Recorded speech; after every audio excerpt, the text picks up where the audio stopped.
When the images of the 35W bridge collapse first appeared on television, one picture scared the entire nation. A school bus was caught amid the wreckage and 52 children were on board. And the driver, Kimmy Dahl, was somehow able to keep her foot on the brake until every other person was off the bus, including her own two kids, Ariana and David, who initially refused to leave their mom. Just 50 feet back, and they all could have been in the river. Tonight, we hear the untold story from the woman who was driving that school bus when the 35W bridge collapsed for the first time. She is sharing everything that was happening on board her bus in the midst of that chaos and fear.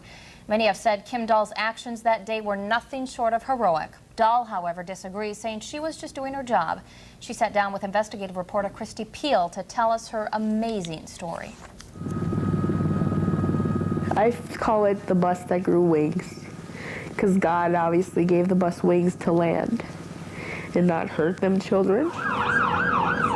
Kim Dahl's memory of the bridge collapse is punctuated with vivid images of terror, excruciating pain, determination, and sadness.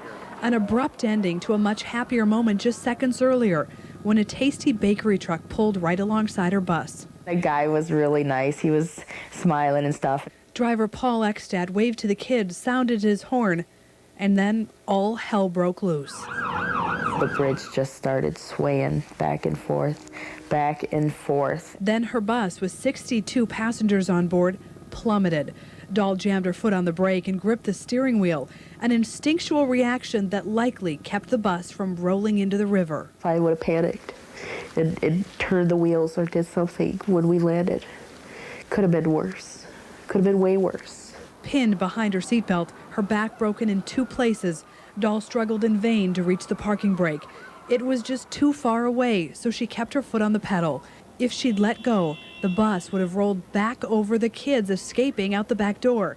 Still, Dahl says what she did doesn't make her a hero. But you left yourself on that bus to sacrifice potentially yourself to get those kids off. Yep. You were willing to do that. Yes. Yep. The kids are like my own kids. When they're on my bus, they're my children. They're my own kids. I look after every one of them. They're my own children. With all the kids now safe, one of the chaperones climbed aboard the bus one last time to help Dahl. Well, the bus shifted, and that was it. I was like, I have to get off this bus. I'm going to die if I don't get off this bus. Outside, she saw the now crumpled Tasty truck. Rescuers told her they'd yelled into the cab but got no response. They'd assumed the driver had already escaped. Dahl looked at all the people on the bridge but couldn't find the man who just a few minutes earlier smiled, waved, and sounded his horn for her kids. And then the truck started on fire, and then I knew he was gone. When we met, after 11 days of healing, the woman who held the bus in place to save 62 could barely stand on her own. A brace now supports her back. That's a picture of her bus, and the signatures are from all the kids she saved. Dahl says the pain she felt on the bridge was worse than childbirth. Now, with the help of medication, she says some days are better than others. Mornings I get up, I'm so sore. I'm sick to my stomach. I can't take my pills to make me feel better.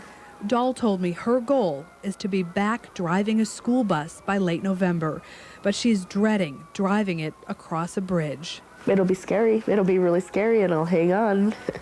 But, I mean, you can't look back. You can't dwell on the past.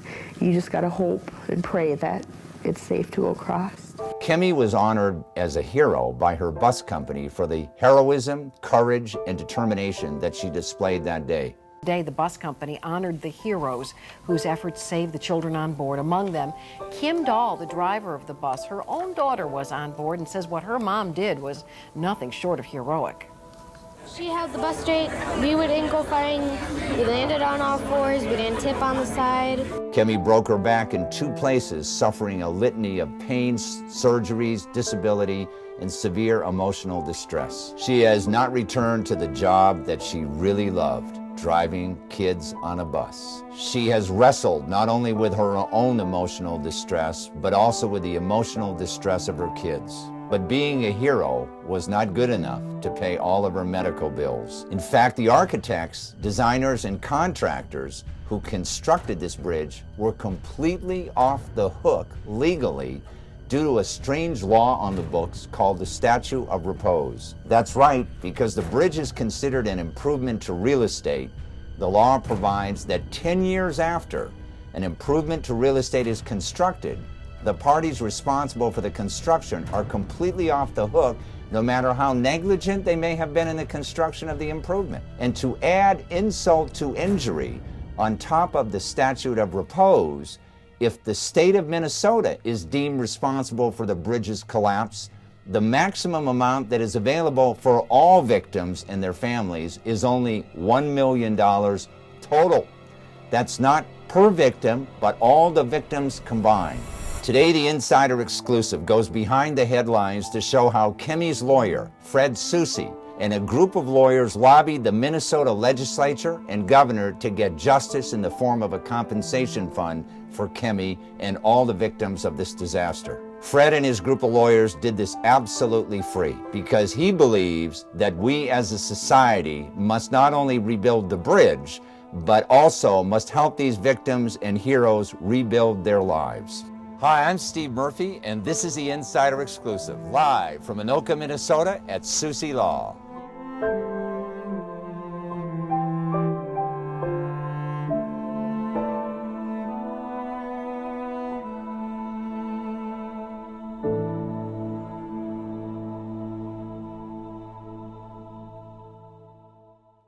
It is my great privilege to introduce Fred Soucy to the show. Welcome to the show, Fred. Thank you. Glad to be here, Steve. We are here today talking about a big catastrophe, a bridge collapse right here in Minnesota, Minneapolis. The Yes. 35W bridge, right? Correct. And of all the honors that you have been bestowed as a great lawyer in the state of Minnesota and nationwide, there's one you hold a particularly high esteem. What is that? Feel especially proud to be a member of the group of Minnesota lawyers that decided that we would band together and represent the victims of this bridge collapse on a pro bono, non-charge basis. You band together with these other lawyers because you sought to change the law, right? Yeah, we've sought to change the law, but we also realized that the law in this case, as it applies to all of these victims, is an ass. Mm-hmm. It does not provide for reasonable compensation for the victims of this, the biggest man-made disaster in the history of our state. I understand there were 13 people killed. 13 people killed, dozens of people injured, some more seriously than others. There were 111 vehicles on that span of the bridge when it went down that day. It's kind of interesting, but as a result of the collapse of that bridge, studies came out, of which we're going to show a video right now, of the safety of a lot of bridges around the country. Let's go to that right now. According to experts, there is still much reason to worry. Nearly 25% of the nation's bridges need repairs, and the average age of America's bridges, 43 years, just 7 years shy of the maximum age for which most are designed. A quarter of the nation's 600,000 bridges are either structurally deficient or functionally obsolete. And the price tag to fix all the bridges that need repair, $140 billion. I'm amazed when we first got this case and decided we were going to put it on TV that I think 25% of the nation's bridges need repair. In fact, this bridge, 35W, was cited as being a deficient bridge, correct? Correct. A number of times. Correct. And it wasn't fixed. No, it wasn't. There had been inspections, there had been reports. The reports listed this bridge as deficient several years before the bridge collapsed. There were recommendations that were made to the state of Minnesota to fortify the bridge, which never happened and never took place. Ultimately, the National Safety Transportation Board determined that the initial design of the bridge was inadequate. And therein, the law clearly is an ass when it comes to people who are the victims of a poor design. Right. You ended up representing one of the heroes of the 35W bridge, Kimmy Dahl. Yes. Who was a bus driver. Yes. Tell us a little bit about her. I have been really, truly privileged to be associated with this woman who saved so many lives that day through her selfless acts, fighting her way through pain, fighting her way through being unable to breathe, but acting as a true American hero, taking care of these kids that were on her bus, who, when they were on the bus, were all her children. That's how she felt about it. In fact, 2 of them really were her kids, and yes. we have her and her 2 kids here today. Yep. Wow. Her back was broken a number of times, right? Yes. And tell us some of the challenges that you faced. There's a lot of people hurt. There's a lot of medical bills. Oh, yes. What's the biggest problem facing you? The biggest problem facing me as an advocate for Kimmy, and one of the advocates for all of the victims of the bridge collapse, is that should responsibility lie with the state of Minnesota for negligently failing to follow the recommendations of the bridge inspection company, the entire amount to compensate all victims is $1 million. That's right. Not $1 million apiece, that's $1 million for all of the victims. We've got 13 deaths and dozens of serious injuries, and that's it. The total. That's it. And what about the liability for the architects, the engineers, the construction people? How come they're not liable? Well, that's what gives a trial lawyer like me ulcers, because once an architect, once a contractor, builder, bridge designer is done with their work, even though they get paid many millions of dollars for constructing a bridge that should last decades, after 10 years after substantial completion of the project, they're off the hook. And it's called the statute of repose, and it exists in Minnesota as well as 46 states and the District of Columbia. Yeah. Now, you and your group of lawyers were not satisfied with the remedies that were available to people like Kimmy Dahl. We were not. And in fact... What'd you do? Well, one of the first news stories about the bridge collapse and the legal side of it involved me being interviewed on the air about just this statute of repose, followed by our governor, Tim Plenty, being interviewed, not realizing what a limitation there was by the statute of repose. He was unaware of it. That's correct. He wasn't aware that the victims would be without a remedy. In my first interview, what I said was, as a society here in Minnesota, we must focus not just on rebuilding this bridge, which was necessary, but on helping the victims of the collapse rebuild their lives. Mm-hmm. And I immediately started to talk about our legislature and our government, our governor, doing the right thing, which is to establish a compensation fund for the victims. Not just spend $300 million on a new bridge, but set aside money to help these people pick up the pieces and go on with their life. You brought up something very interesting. Not just spend $300 million for a new bridge, but also rebuild these folks, the injured folks' lives. The compensation fund, are you allowed to say how much that was? The compensation fund was approximately $38 million. We're lucky enough to have the hero of the day, Kimmy Dahl. She's here today. She's in our studio. I'm so happy she's with us. We're going to bring her on right now.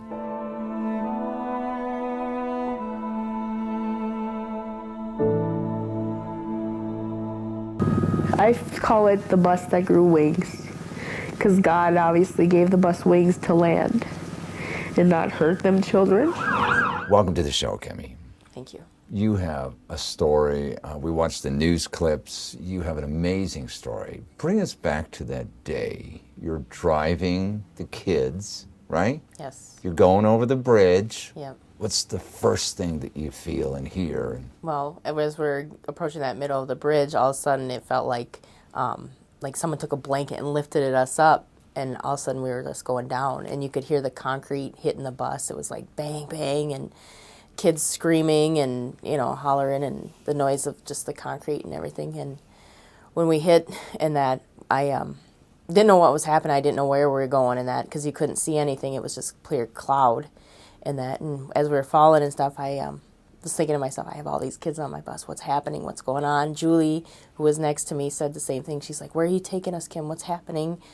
And all of a sudden, when we fell, I had just not knowing where we're going. I kept thinking to myself, I got all these kids. I got my kids on the bus. Your son and your daughter. My son and daughter were on the bus. And I grabbed the steering wheel and held on and put my foot on the brake, because I'm thinking to myself, if we land or wherever we're going to land, we're not moving. I hope we're not moving anywhere. And we hit really hard once, and then we popped back up, and then we hit again. And all the weight and all the compression hit on the front of the bus, and that on the breast, the shocks and everything went through the bus. And so we took most of the weight in the front, because when it kind of went at us an angle when we fell. Right. And we landed right over East River Road, and we probably fell about 45 feet, and landed on East River Road. Now, you still had a distance to go. Yep. If you had let your foot off the brake, correct? Yep. Well, if I would have left my foot off the brake, I'm thinking we would have rolled either backwards, or we would have rolled into, or when we rolled backwards, we would probably went into the river and that. So, and I didn't know we were falling over the river or that. I just knew that something was not right. Right. Now, when you hit, you were injured at that time, correct? It felt like falling off the swing, like you know how you knock the wind out of yourself? That's how it felt. And I kept my composure, had my hands on the wheel still, and held my foot on the brake, because the bus was still running when we landed and that. So I was like, oh my gosh, what's happening? And then all of a sudden, because when we landed, the dust was still there. And all of a sudden, it just came to an end. Like, I got really quiet on the bus. Right. And the dust cleared. And all of a sudden, just pure chaos. The kids, were crying, screaming, and that. And one of the staff came up to the front of the bus to see if we could get out the front. And I'm like, no, you have to take the kids out the back. And as this was going on, I looked out my window, and I seen the bread truck sitting next to me. And I seen the roof peel back. Yes. And, like, buns coming out of the truck. And I was like, what the hell happened? Yeah. What's going on? I had no idea. And while I was sitting there, too, when I was sitting there, there was, oh, God. I looked over to my right, and I seen Julie. And she was in the doorway with her back to me, and I thought she was dead. She was laying there, and all of a sudden, I look over again, and I'm like, what happened? And I try to move my mirror down so I can see to make sure the kids were getting off the bus. And I couldn't adjust it. And then all of a sudden I look over, and here comes Julie up the stairs. And I'm like, Julie, I said, can you shut the bus off? I said, because I don't want the kids to get asphyxiated with the smoke of the bus. Yeah. And so she turned the bus off, turned the key off, and she kept crawling up and crawled to the back. So then I knew she was okay. And you still had your foot on the brake? And I still had my foot on the brake. You somehow knew that you had to hold on to that brake. Hold on to the brake, yeah. Well, I knew that the kids were getting off. I mean, I was hoping the kids were getting off and that. And then I finally was able to lift my left leg up, because the park brake on the bus is on the side, and it goes down. You push it down. Well, I couldn't bend forward because I was trapped back in my seatbelt with the seatbelt because it wouldn't release. So I was able to lift my left leg up and push the seatbelt or the brake down with my foot. Mm-hmm. And I applied that, and then I slowly left my foot up just to make sure that the bus wasn't going to roll, because the kids were getting off. And so I sat there, and it seemed like forever. I sat there, and all of a sudden my kids are getting, they're like, I'm not leaving. And the staff got back on the bus to get my two kids off the bus, and they're like, I'm not leaving you, Mom. And I turned around and I said, get your butts off this bus now. I will be fine. And that, not knowing if I was going to get off or not, just hoping. So then, meanwhile, the truck next to you is on fire. Yeah, well, the truck, I started seeing smoke coming out of the truck next to me. So then I'm like, okay, this is it. I'm done, I'm not getting off. And when I was told, my kids were outside crying on the pavement next to the bridge. And one of the staff, Jimmy, came and said, what's going on? What's wrong? And they said, well, my mom's still on the bus. And so he got back on the bus and came on, and he's like, Kim, we have to get off the bus. I said, I can't move. I'm trapped in my seatbelt. I can't, And And at this time, your back was broken at this time, right? Yep. 2 places? Yep. And all I could feel was like I fell off a swing and knocked the wind out of me is what I felt. It was like that compression feeling of like, oh gosh, I can't move. And finally, all of a sudden the bus shifted again. It was like it shifted sideways, and it was like my seatbelt released because I kept trying to push it and it wouldn't release. And so I pushed it again and it released, and Jimmy's like helped me, got up, and then I kind of leaned on him and helped me all the way to the back and helped me get down, and then I got out and jumped over this little barrier thing, and then I could walk probably about 10, 15 feet, and I dropped because it was like, oh my gosh, I can't walk anymore, my back hurts so. Yeah. And then so then I laid down and stuff, and then my kids sat next to me, and then some guy out of the blue came over and sat by me, but all I could feel was just like, knowing that there was a guy in that truck next to us, because he was, behind us and honked at the kids and waved at the kids on the bus, and he was in there, he was still on there. Mm-hmm. And one of the bystander people, I told him, I said, there's a guy in that truck, you got to go see in that. And he's like, we yelled and we hollered and he didn't make no noise. And he must not be in there. And I said, he's in there, I know he's in there. And they couldn't get him out. So we found out he passed. When you were taken to the hospital and then you got to talk to the doctors and stuff, what did you find out, the full extent of your injuries? That I broke my back and I tore my right rotator cuff. And then I damaged my hand and wrist in the injury from going backwards with my hands and stuff. And I broke my back. I did 2 compression fractures in the thoracic spine.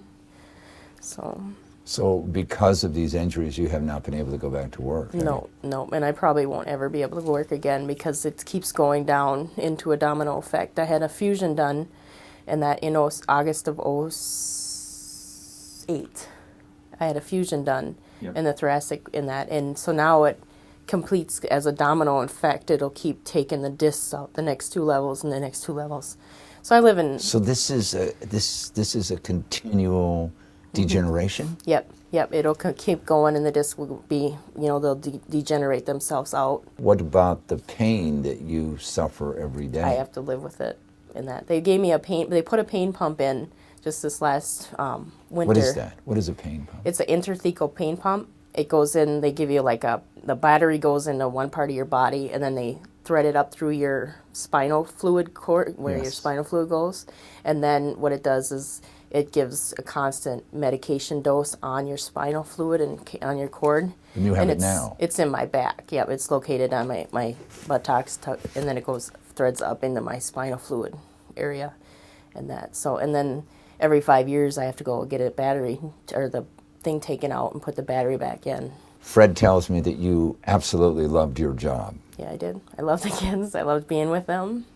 And these kids were challenged kids, correct? Yeah, they were from the inner city and that. Yeah. And they were good kids and stuff. They were just the kids that, parents didn't have a lot of money and stuff. And, they growing up in the inner city, it's, I grew up in the inner city, so I know what it was about. Yeah.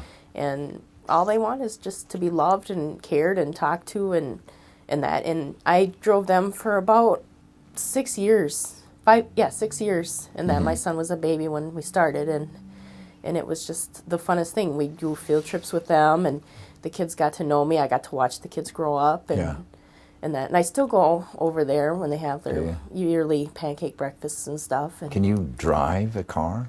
I can drive a car and stuff, but I can't sit for very long. Yeah. So, and then my truck has the heaters in the seats, so I constantly have the heaters going on my seats because that kind of helps with the pain. Right. So I get out and stretch and try to do what I can to get to where I got to be. A lot of people have called you a hero.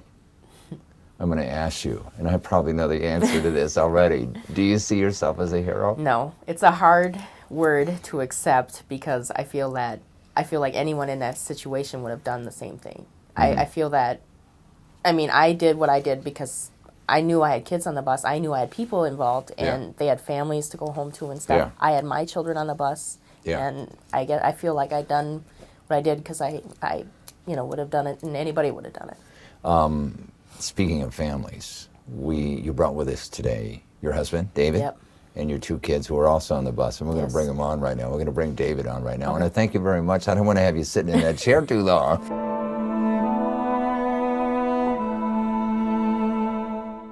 I I'm very pleased to have Kimmy's husband on the show. Dave, welcome to the show. You know, your wife has been called a hero. Yes. What do you have to say about that? I'm extremely proud of her. I don't know if any of us could do the same thing in the same situation at that given time. I mean, just to hold on and ride her out. Hold on, because the bus was at an angle, right? And you didn't want the bus to drift any further. Roll any further. That's amazing. I mean, we were feet from going into the bridge, and hurt. It could have been way worse if we would have went into the bridge, or it could have been way worse if we would have went in the river. Yeah. So. She suffered a lot of medical injuries. What is life like today? How's it changed? Life's changed a lot. We've adapted our house, our lifestyle, to make our life, Kim's life, better. She's numerous medical problems, and we see the doctor almost weekly. And we make it work, Right. And it's getting better daily, but it's been a long road. Do you sometimes think that things in life happen for a reason? Yeah. Yeah. What do you think the reason here was? Because God knew we could deal with it.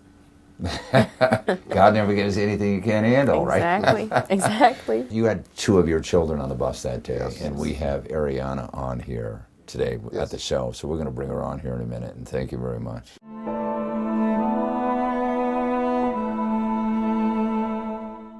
I'm very pleased to have with us today 2 of Kimmy's children who were both on the bus, David and Ariana. Welcome to the show. Take us back to that day, Ariana. You were on the bus. What were your first impressions when all of a sudden the bridge started moving? I didn't know what was going on. I got scared. I didn't know if I could. I wanted to scream, but I just couldn't do it because I was. Why?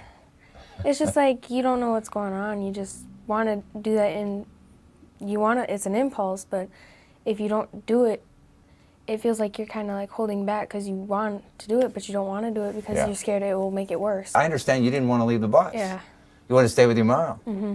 What made you decide to leave the bus? She screamed at me. You don't like her screaming at you? No. Were you injured at all? Kind of. I had my whole jaw was bruised. Yeah. Because I hit it on the seat, and then I had back pain for a while, and I hit my head on the window. So your mom is holding this award that she got from the bus company, correct? Yes. And she was designated a hero. Mm-hmm. How do you feel about that? I feel proud because this is my own mom getting an award and getting recognized for what she did. Which was thinking of other people, Mm-hmm. right? Before herself. Not herself. Well, we're glad you were on the show, both of you, okay? And we're glad you have a great mom. And thank you very much for being on the program, all of you.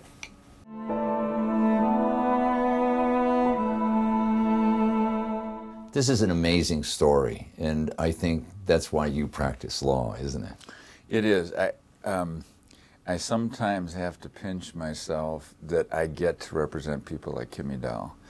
And I represent a lot of people that are just like Kimmy, and it's an incredible blessing to be able to help people through some of the toughest times of their life, and I make a living doing it. Yeah. It's remarkable to me.